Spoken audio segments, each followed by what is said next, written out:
Coming up on the Sci-Fi Channel.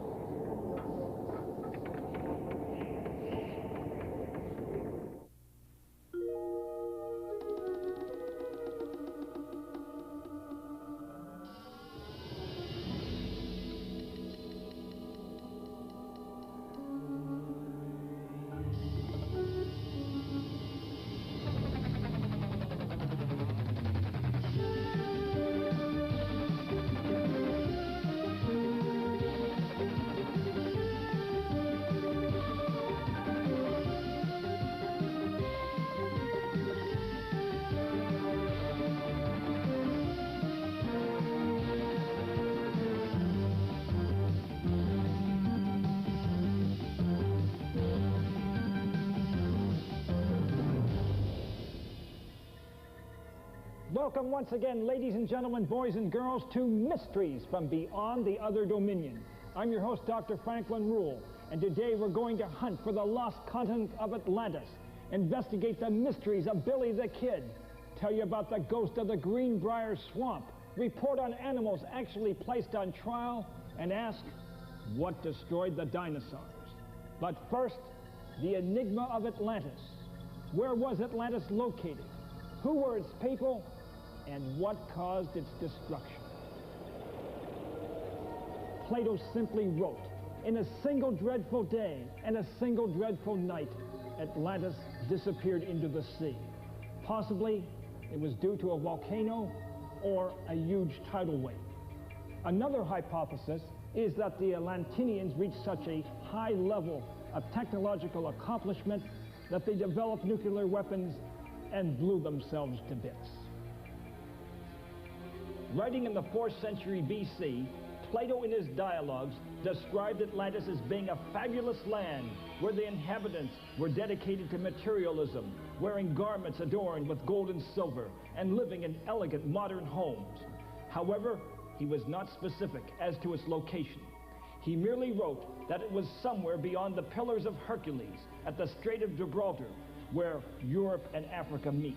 Some have suggested it was the Greek island of Crete, others the Greek island of Skyros.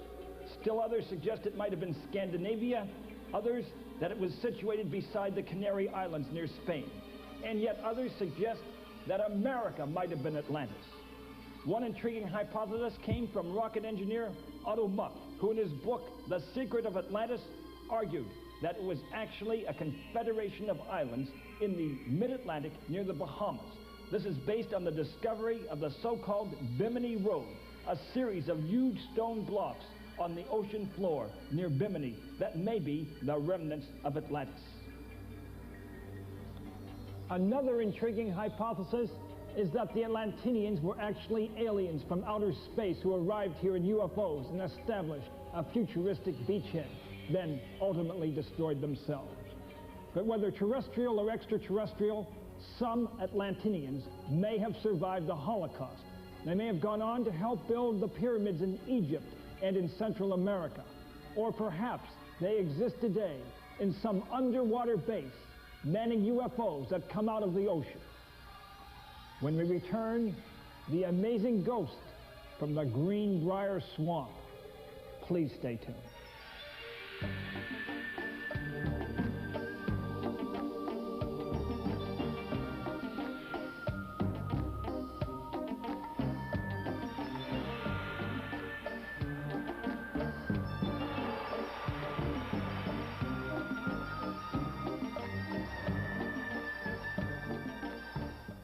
Mysteries from Beyond the Other Dominion is brought to you by the New Dodge, a division of the Chrysler Corporation.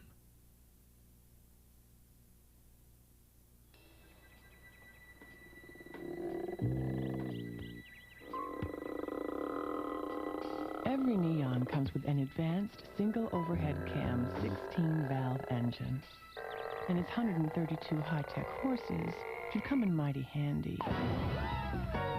when you're trying to coax your car onto a freeway. Say hello to Neon.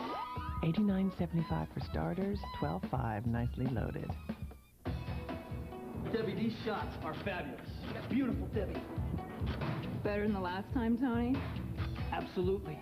It's my job to make sure people look good. few weeks ago while doing test shots with Debbie, I noticed something. Dandruff.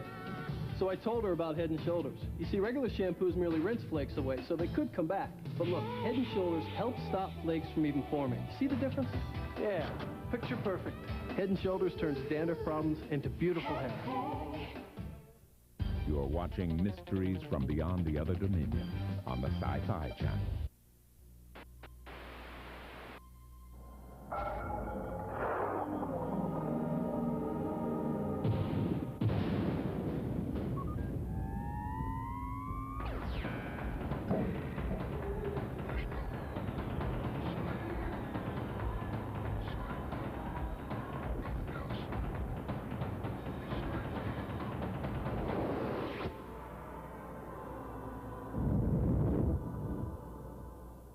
These days, choosing the right doctor is more important than ever.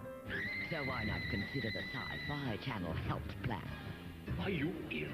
Our frightfully fiendish physicians dying to mistreat you. Stop or I'll punish you. Dr. Cyclops, Dr. Renault, Dr. Terra, Dr. Cook, and Dr. Hitchcock. Make an appointment today for Mad Doctors Week on the Sci-Fi Channel.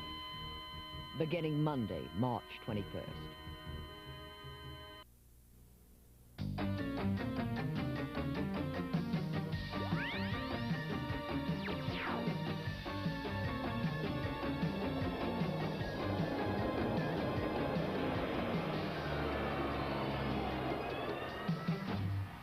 Welcome back, in time now for the mysteries of Billy the Kid. But first, the trivia question of the day. Let me extricate it from its paper prison here.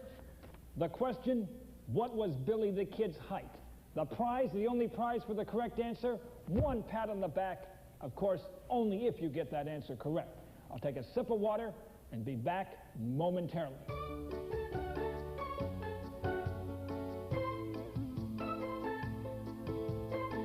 Okay, time is up. Again, what was Billy the Kid's height? Billy was only 5'3" and weighed just 125 pounds. In other words, he was nothing but a twerp. Now, there's several mysteries concerning his life. For example, we're not certain where he was born or when he was born. It's believed it was New York City in 1860. Also, we're not sure of his true name or who his father was. Apparently, he was christened Henry, but took on the name of Billy. One myth claims that he killed his first man at age 14 in revenge for an insult to his mother, but that's not true at all. When Billy was 17, a bully blacksmith had been taunting him and even jumped on him trying to beat him to death, so Billy pulled out his gun and shot the wretch to death. That was his first killing, and it was not a face-to-face draw. He then became involved in the famous and bloody Lincoln County Range Wars. In a massive shootout, it's possible he killed anywhere from 1 to 3 individuals, but he escaped unscathed. He became a rustler, but he cheated his partners of $800 they got on their first haul. He gave one a generous $30, the other a stolen pair of boots. In 1879, he surrendered and was granted amnesty by Governor Lew Wallace. But this time, the DA double-crossed Billy and tried to sentence him to prison. He again escaped. One reason he was able to escape so many times from prison was because he had very narrow wrists, so he could extricate himself easily from handcuffs. Now, an old friend of his had become elected sheriff. He was a bartender named Pat Garrett, who was very deft at capturing outlaws such as Billy. Billy sought refuge at the ranch of a former pal. One night, while hiding in the bunkhouse, he became very hungry. So bootless and hatless, Billy went to the front building. But waiting for him was Pat Garrett, who shot him twice on the spot. The first bullet killed Billy. He died without his boots on. Now, we've heard many reports that Billy the Kid killed 21 men during his lifetime. No way. It was closer to 8 or 9, and never in a face-to-face confrontation. There you have the truth about Billy the Kid. Turning now to the Greenbrier Swamp and reports of a mysterious ghost haunting this cold, bleak region. On a recent dark night, 2 teenagers were driving through the Greenbrier Swamp in Maryland. They came across a hideous sight. Trapped in their headlights stood the headless ghost of a woman. who carried her head under her arm. This ghost is known as Big Liz, and legends of her haunting the Greenbrier Swamp date back to the Civil War.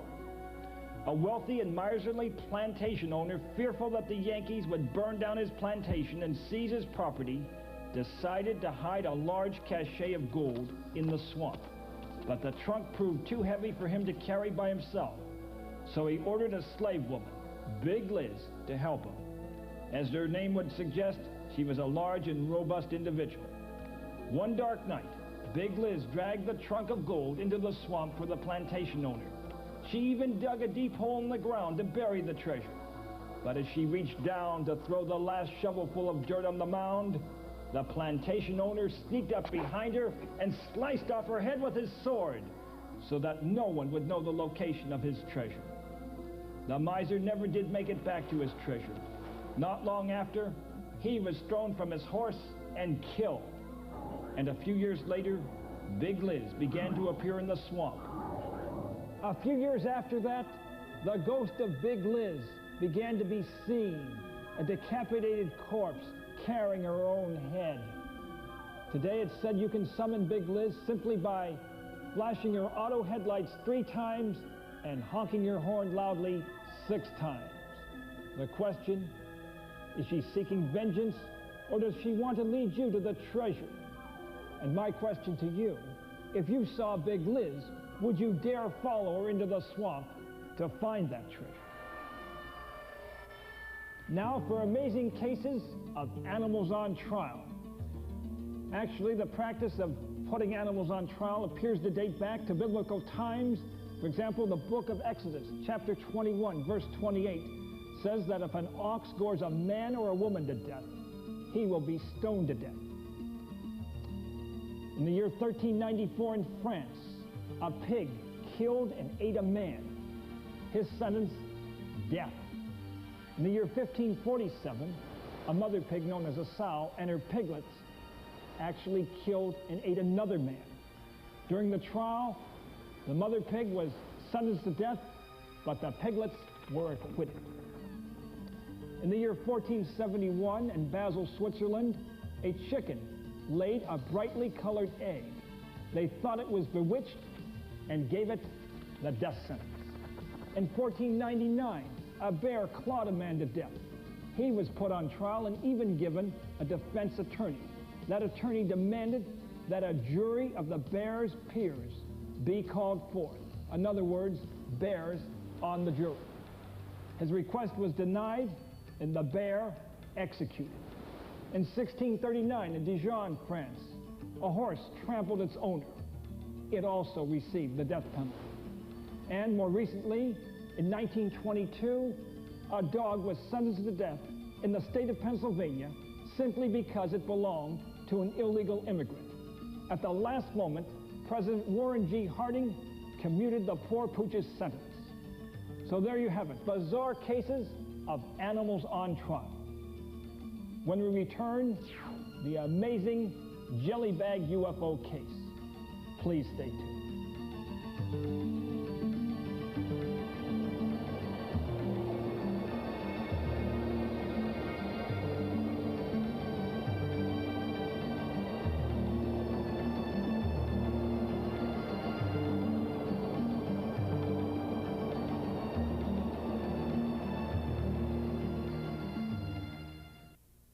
When your dentist cleans your teeth, he uses special instruments that get between them. But what toothbrush would your dentist prefer to use? Well, in a recent nationwide test, dentists tried a leading flat brush and Crest Complete. The brush more dentists preferred was Crest Complete. See, Crest Complete is shaped like your teeth, so it reaches far between them. Now, shouldn't you choose Crest Complete? Of course you should. And it's now available in designer black. This car is 18 feet long, weighs over 2 tons, has dual airbags, anti-lock brakes, and a sophisticated impact management system. The new Neon also has dual airbags, available anti-lock brakes, and a sophisticated impact management system. The rich, it would appear, do not have it all. Say hello to Neon. $89.75 for starters, $12.5 nicely loaded.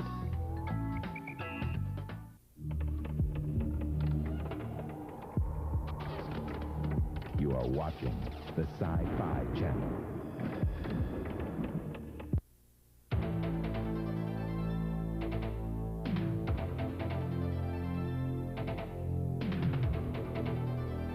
The Bowflex Power Pro outperforms Solaflex and NordicFlex, and we can show you how. Call this toll-free number now, and we'll send our head-to-head comparison video absolutely free. You'll see why the Bowflex cable pulley system can give you better results than Solaflex or NordicFlex. You'll see how your workouts with Bowflex can be 27% faster than NordicFlex and 46% faster than Solaflex. Bowflex is more versatile.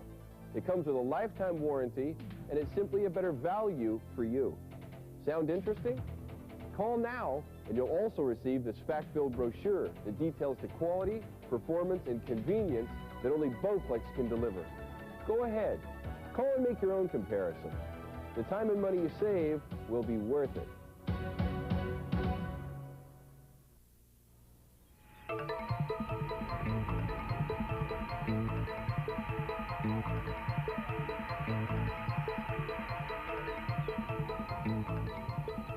Welcome back, and time now for the case of the Jelly Bag UFO. Dateline, December 20th, 1958. Two men, Hans Gustafsson and Stig Rydberg, were riding a truck about 3 in the morning from Höganäs to Helsingborg. They came to a clearing in the thick forest that lines both sides of the highway. They saw a mysterious shimmering light of changing colors before them. They stopped their vehicle and decided to investigate. That's where they made their big mistake. Those lights were not coming from any terrestrial vehicle, but rather from a UFO. Specifically, it was a saucer-shaped craft. It was resting on a tripod about 2 feet high. But that wasn't the most unusual aspect of this case.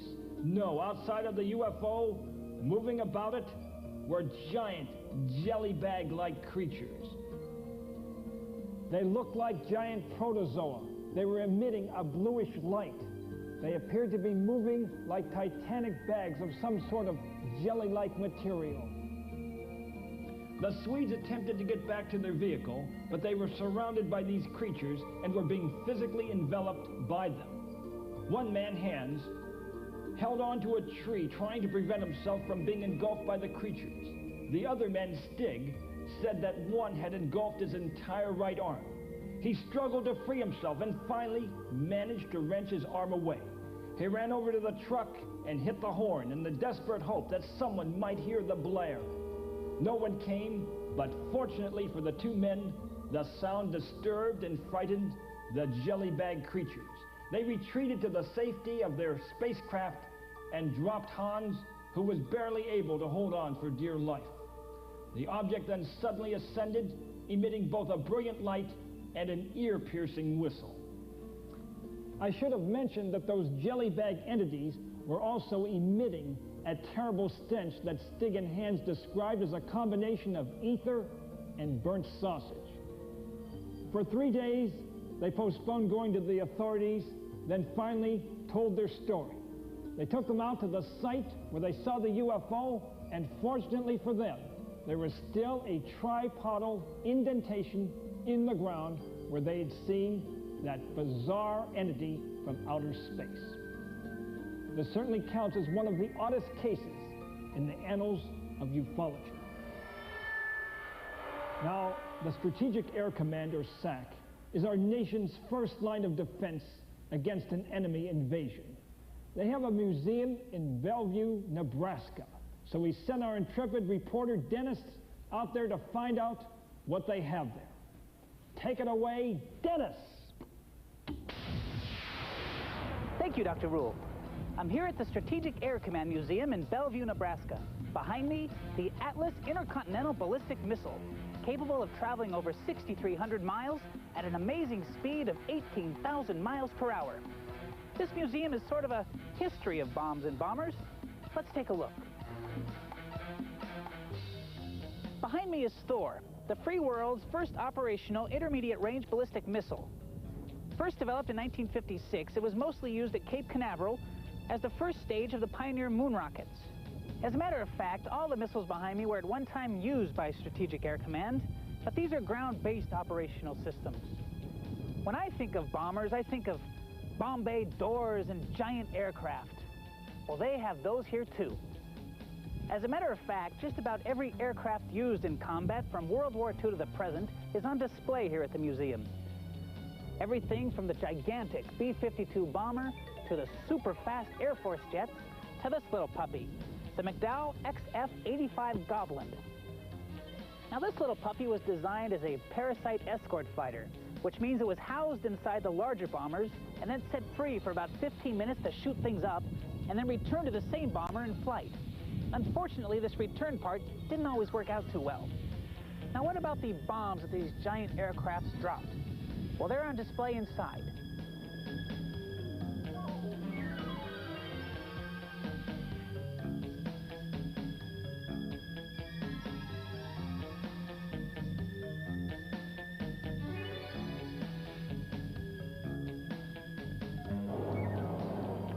Behind me is some of the original equipment used in the old underground command post. If there was a nuclear attack, this is where the scramble would begin.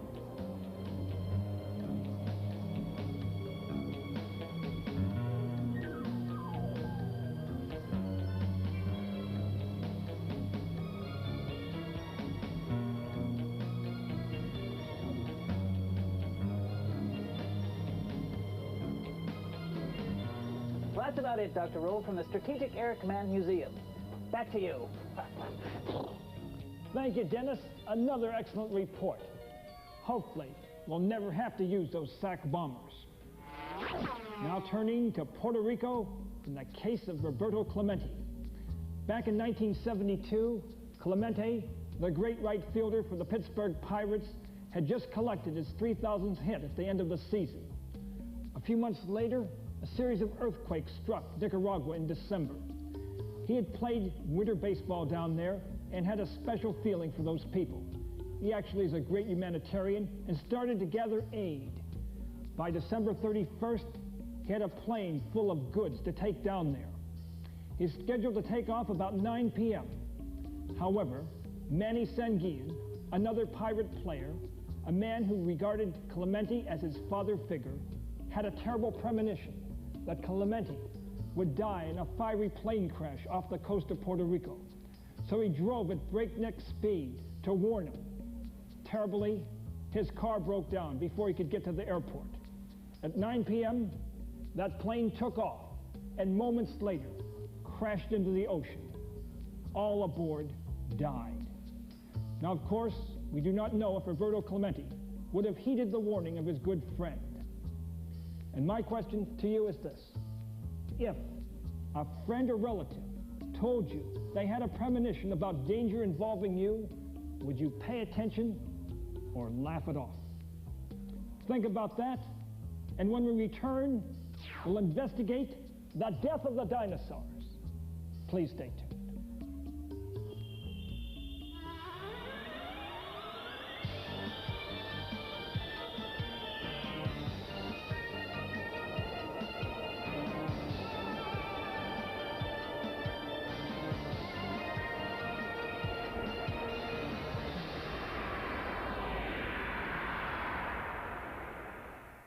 We're a part of the future. We're the heart and the soul. You're a part of me. That's the heart of me. Without you, I'm just a lonely melody. But together we are harmony. Dr. Pepper, you're a part of me.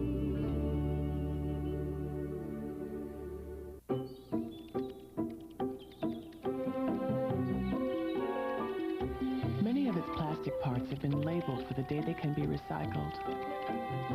It's painted with a new technology that reduces factory emissions. And its air conditioning refrigerant won't deplete the ozone. No matter which color neon you choose, we've done our darndest to make it green. Say hello to neon. $89.75 for starters, $12.5 nicely loaded. It was right after the kids were born. My skin got red, irritated. It was dry. That's when you started using Vaseline Intensive Care? Yes, nothing's happening. The lotion doesn't dissolve right away. Its moisturizers are absorbed into your dry skin to help it form a better barrier. Against what? Water damage. No wonder I love it. From Intensive Research comes Intensive Care Dry Skin Formula. You're watching Mysteries from Beyond the Other Dominion on the Sci-Fi Channel. My hair is dry to begin with, and being a tennis player, the sun makes it worse. So I thought no 2-in-1 could work like a separate shampoo and conditioner.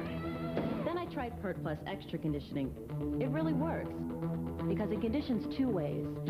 After the shampoo cleans, the first conditioner goes to the damaged parts, while the other conditions all over. Nothing else is made like that. So even my hair gets soft. Pert Plus Extra Conditioning. Great hair, no fuss.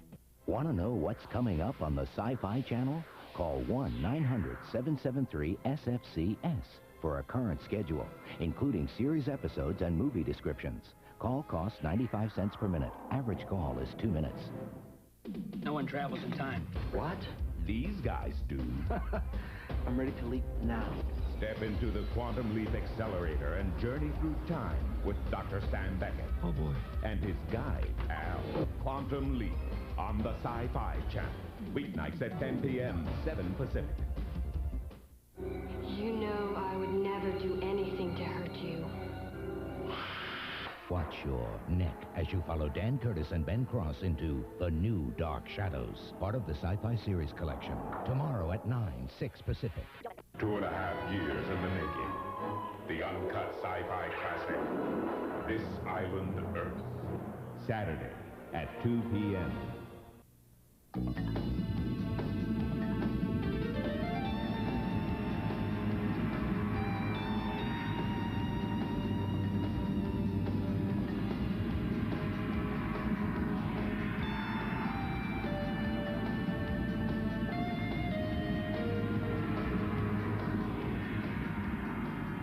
Welcome back, and now to probe the question, what caused the death of the dinosaurs?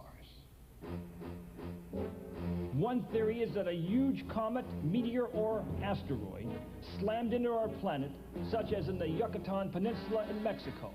This not only destroyed some dinosaurs in the immediate vicinity of the explosion, but more importantly, caused an enormous dust cloud to engulf our atmosphere, which blocked out impinging sunlight, leading to what's been called a nuclear winter in modern terms. This lowered the temperatures, destroying vegetation and some dinosaurs. Since 3/4 of the dinosaurs were herbivores, this left them without a source of food, and they died off. The remaining 1/4 of the dinosaurs, being predators, had nothing to eat because their prey had died. Another theory is that volcanic activity on a global basis caused the blackening of the atmosphere. It may have been triggered by a comet, asteroid, or meteor, or perhaps by widespread geothermal instability. Either way, it would have meant the death of the dinosaur. And I should point out these are just 2 theories concerning the demise of these mighty beasts. In future episodes, we'll probe other possible causes. Incidentally, if you have seen anything amazing or have some surprising film footage for us, call us on our toll-free 800 number.